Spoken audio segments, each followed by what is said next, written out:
خليكم معانا دلوقتي. هما حطينا لهم، انا هحط لهم اكل الفطار طبعا. الفطار هنحط لهم ايه؟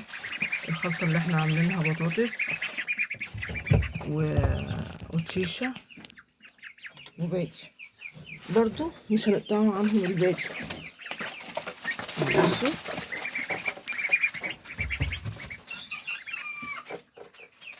طبعا دي البطاطس اللي احنا غاسلينها من امبارح. بصوا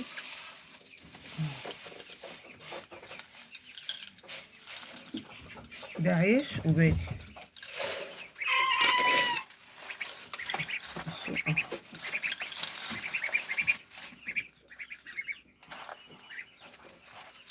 هنحط لهم طبعا الفطار بتاعهم. بصوا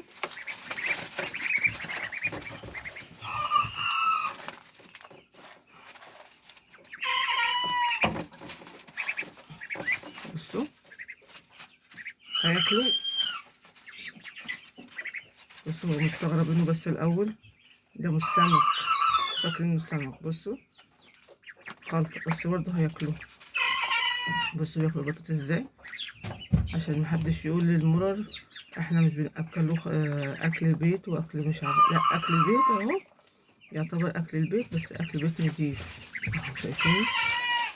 لازم برضه نأكله برضه طيرنا، الطيور برضه دي، لان ده برضه بط تسمين يعني مفيش مشكلة يعني احنا نأكلوهم. اهو نقوله مثلا ايه، لا ده ما بياكلش مثلا، احنا البادي مثلا قطم وسطنا، احنا عايزين ناكلهم حاجات تانية ومش بيرضوا ياكلوه. لا، احنا برضه معودينهم اهو. دي اول فطار ليهم.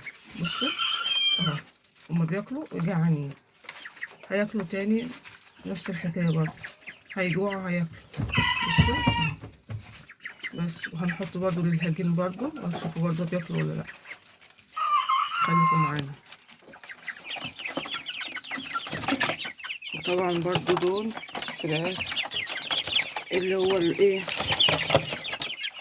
الهجين، هنحط لهم برضو من الخلطة بتاعتنا. بصوا